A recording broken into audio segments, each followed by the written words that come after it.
Hi, I'm Cal from the Music Place. I'm just going to go through what we look at when we assess a clarinet. So first we want to check we've got all the pieces that we need. So inside the case there should be a lower joint, an upper joint, a bell and a barrel. Ideally there should also be a mouthpiece which has a ligature, a cap and the actual mouthpiece part.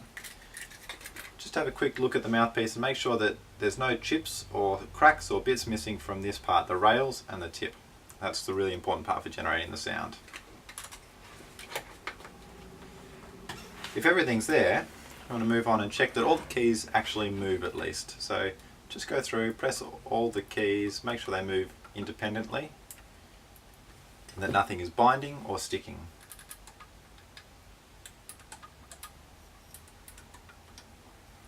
And while we have this in our hands, we also want to be looking at the pads to make sure that they're intact and they'll still seal. So this one has synthetic pads, which you can see just under here, the black parts here. A lot of clarinets will have more traditional felt and fish skin, and they'll be white in appearance.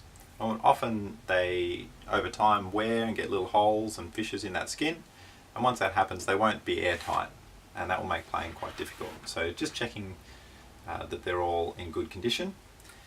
And while we're looking at those, we can also check if there's any mould. It's quite easy to see on white pads, you get little black dots. And also check the case, we want to make sure there's no mould in the case.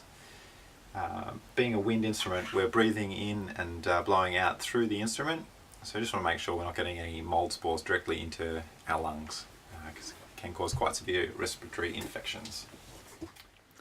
These are your traditional fish skin clarinet pads.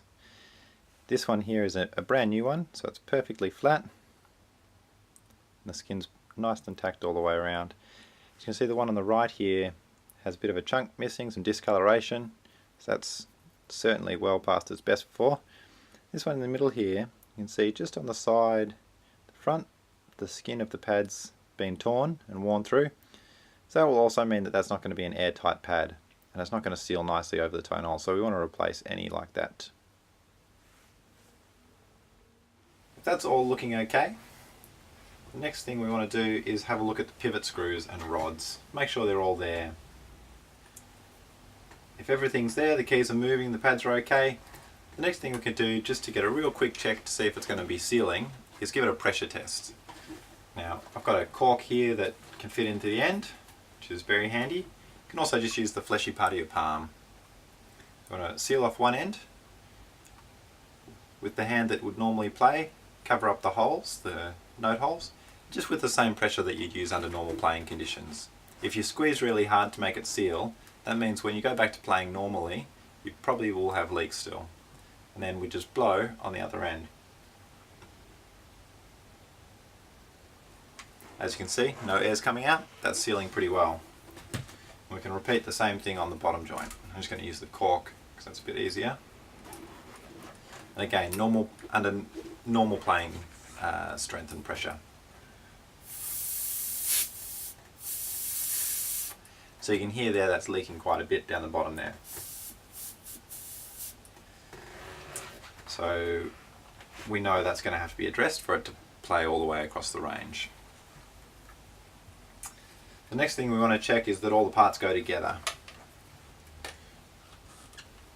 They should fit firmly, but not so much that keywork's going to get bent trying to force it together, or that it's going to put undue stress on the outside of those sockets.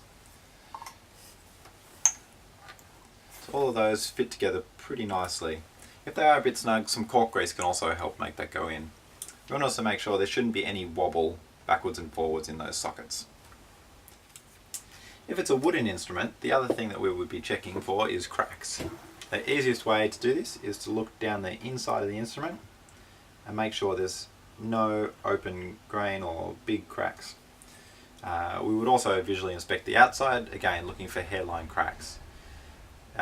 Cracks can cause air to leak through the instrument, so it won't seal properly, or be detrimental to the seal of tone holes or make keywork loose, so we just want to pick them up early. And that's what we're looking at when we assess a clarinet. Thanks for watching.